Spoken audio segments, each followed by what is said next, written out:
हैं। पूरा गांव धुंध और तारीकी की लपेट में था।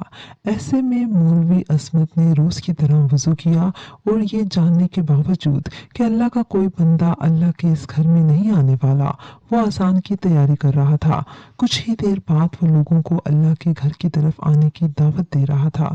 अजान देने के बाद वो चटाई पर आ बैठा और मुंतजिर निगाहों से मस्जिद के दरवाजे की तरफ देखने लगा। नमाज का टाइम शुरू हुआ तो इसने ठंडी आह भरते हुए आखिरी बार दरवाजे की तरफ देखा और फिर नमाज की नीयत बांध ली। ऐ मेरे परवरदिगार, चौधरी को हिदायत दे और अपने इस घर को भी पहले की तरह आबाद कर दे। नमाज के बाद ये दुआ मांगते हुए हमेशा की तरह मौलवी की आंखों से आंसू बहना शुरू हो चुके थे। मौलवी असमत उस वक्त नौजवान था जब इसने इस मस्जिद की इमामत संभाली थी। उस वक्त चौधरी अलादित्ता जिंदा थे।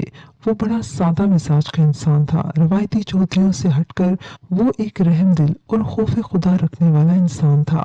वो खुद भी पांचों वक्त नमाज के लिए मस्जिद में आया करता और गांव वालों को भी इसकी हिदायत देता। इस तरह वो गांव के हर घर के दुख सुख से वाकिफ था और शामिल भी। उम्र के इतने फर्क के बावजूद चौधरी की मौलवी असमत के साथ बहुत बनती थी और शायद यही वो बात थी जिसकी वजह से छोटा चौधरी यानी कि चौधरी अलादित्ता का अकलौता बेटा चौधरी जहांगीर मौलवी असमत की तरफ से दिल में बुग़्ज़ रखता था। चौधरी जहांगीर अपने बाप से इतना मुख्तलिफ था कि फरिश्ते के घर शैतान वाला मुहावरा इन पर पूरा उतरता था। चौधरी जहांगीर अपने बाप की जिद था।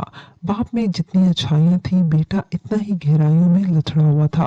वो 9 उम्र में ही दोस्तों की संगत की बदौलत बाप के हाथों से निकल गया था। चौधरी को जब जहांगीर की हरकतों की खबर हुई तो इसने इसे समझाने की हर मुमकिन कोशिश की, लेकिन इसको किसी धमकी किसी नसीहत का कोई असर न हुआ। ऐसे में जब चौधरी अपने बेटे को मौलवी असमत की मिसाल देकर समझाने की कोशिश करता तो जहांगीर का वो हम उम्र था, लेकिन गांव भर के छोटे बड़े इसे इज्जत और एहतराम से पुकारते थे तो वो इससे चिढ़ जाता। जहांगीर की नजर में इसे मौलवी की मिसाल देकर समझाना ही गलत था। वो एक अमीर बाप का बेटा था, जबकि मौलवी एक छोटे घर का आम सा 2 टके का इंसान। इनका मवाजना करना जहांगीर को अपनी तौहीन महसूस होता था। यही वजह थी कि वक्त के साथ साथ जहांगीर के दिल में मौलवी के लिए नफरत बढ़ती चली गई। सब कुछ इसी तरह चल रहा था कि अचानक एक रात दिल का दौरा पड़ने से चौधरी अलादित्ता खालिक हकीकी से जा मिला। जहां चौधरी के इस तरह चले जाने से गांव का हर फर्द खुद को यतीम महसूस कर रहा था, वहीं चौधरी जहांगीर की गोया लॉटरी लग गई थी। बाप की मौजूदगी में इसको जो थोड़ा बहुत पाबंद किए हुए थी वो इससे भी आजाद हो गया था। जहां दूसरे लोग इसके इताब का निशाना बने, वहां सहर फहरिस्त मौलवी असमत की जात ठहरी थी। चौधरी जहांगीर ने दिनों ही दिनों में एक शानदार मस्जिद तामीर करवा ली और साथ मदरसा भी बनवाया। मस्जिद की तामीर गर्चा एक अच्छा काम था, लेकिन दूसरी तरफ इसने गांव वालों को सख्ती से मना कर दिया कि मौलवी अजमत की मस्जिद में कोई न जाए। एक दो बार कुछ लोगों ने चौधरी की हुक्म अदूली करने की कोशिश की तो इन्हें और इनके खानदानों को इसकी कड़ी सजा दी गई। यही वजह थी कि अब गांव का कोई भी फर्द मौलवी अजमत की मस्जिद का रुख नहीं करता था, लेकिन वो अब भी बाकायदगी से मस्जिद में 5 वक्त अजान देता और फिर लोगों का इंतजार करता और आखिर मायूस होकर अकेला ही नमाज की नीयत बांध लेता। लेकिन मस्जिद को इस तरह खाली और वीरान देखकर इसका दिल बहुत दुखता था। यही वजह थी कि दुआ के लिए हाथ उठाते ही इसकी आंखों से आंसू बहना शुरू हो जाया करते थे। कई बार ऐसा होता कि मौलवी अजमत इशा की नमाज के बाद वही मस्जिद में रहता, रात उधर बसर कर लेता। वो ज्यादा वक्त इबादत में मशगूल रहता। वो भी ऐसी ही एक रात थी। मौलवी इशा की नमाज के लिए घर से निकला तो तेज ठंडी हवाओं ने इसका इस्तकबाल किया। अपनी चादर को अच्छी तरह अपने जिस्म के गिर्द लपेटते हुए वो तेज तेज कदमों से मस्जिद की तरफ बढ़ने लगा। देखते ही देखते बारिश शुरू हो गई जो घर के रात मस्जिद में कयाम के बारे में बता दिया। इसके बाद वो देर तक तलावत में मसरूफ रहा और फिर कुछ देर के लिए आराम की गर्ज से लेट गया। तहज्जुद के वक्त वो वजू करने के लिए बाहर निकला तो इस वक्त तक बारिश थम चुकी थी, लेकिन सर्दी में अच्छा खासा इजाफा हो चुका था।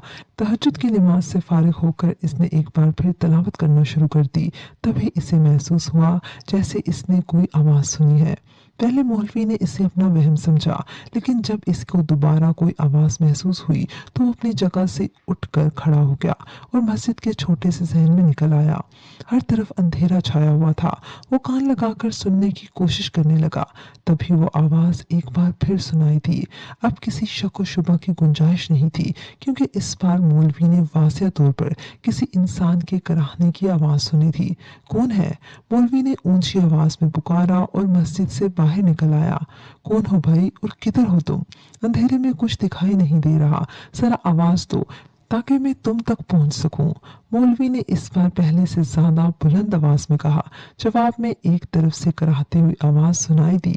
कोई इसे मदद के लिए पुकार रहा था।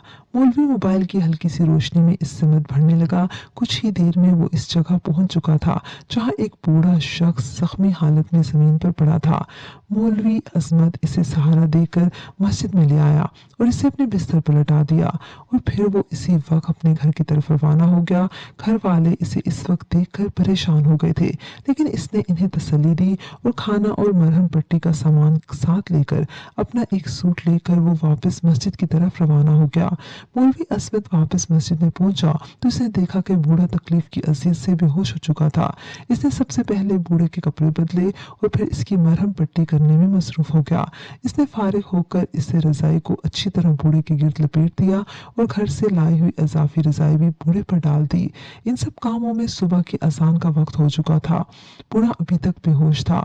मौलवी असमत सुबह होने का मुंतजिर था, तभी वो बूढ़े को गांव की डिस्पेंसरी ले जा सकता था। सुबह की नमाज से फारिग होकर वो एक बार फिर बूढ़े के पास आ बैठा। बूढ़े ने कराहना बंद कर दिया था, यानी जख्मों पर लगने वाली दवा असर दिखाना शुरू कर रही थी।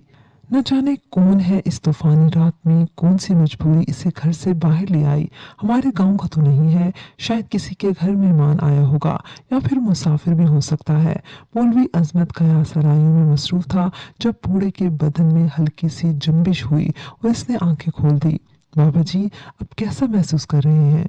बूढ़े को होश में आता देखकर मौलवी अजमत इसके चेहरे पर झुककर पूछने लगा। बूढ़े ने कुछ कहे बिना दोबारा आंखें मूंद ली। मौलवी ने जैसे तैसे इसे सहारे से बिठाया और घर से लाए हुए खाने में से इसे अपने हाथ से खाना खिलाने लगा। इसके बाद दर्द की गोलियां खिलाकर इसने बूढ़े को वापस बिस्तर पर लिटा दिया। कुछ ही देर बाद बूढ़ा गहरी नींद सो चुका था। मौलवी असमत को बूढ़े की तीमारदारी करते हुए 3 दिन गुजर चुके थे। अब वो काफी अच्छी हालत में था। मौलवी असमत बड़ी लगन से इसके काम करता, इसकी मरहम पट्टी करता और अपने घर से खाना लाकर देता। मौलवी के इसरार के बावजूद बूढ़े ने इसके घर जाने की बजाय मस्जिद में रुकने को तरजीह दी थी। इसकी वजह से अब मौलवी के दिन रात मस्जिद में बसर हो रहे थे। उस सुबह फजर की नमाज अदा करते हुए एक बार फिर खाली मस्जिद को देखकर मौलवी असमत का दिल भर आया और वो सिसकियों से रोने लगा। नमाज से फारिग होकर बूढ़े ने मौलवी असमत से इस तरह रोने की वजह पूछी तो इसने चौधरी जहांगीर के बारे में सारी दास्तान कह सुनाई। अल्लाह इसे हिदायत दे। इंशाअल्लाह अल्लाह का ये घर भी जल्द आबाद होगा, तुम फिक्र मत करो। सारी बात सुनने के बाद बूढ़े ने इसे तसल्ली देते हुए कहा था। अगरचा इसने कोई यकीन दहानी नहीं कराई थी, लेकिन फिर भी न जाने क्यों मौलवी असमत के दिल को धारस सी बंधी थी, यूं जैसे वाकई अब सब कुछ ठीक होने वाला हो। एक हफ्ते में बूढ़ा पूरी तरह सेहतयाब हो चुका था। मौलवी असमत की तरह बूढ़े का भी ज्यादातर वक्त इबादत में गुजरता।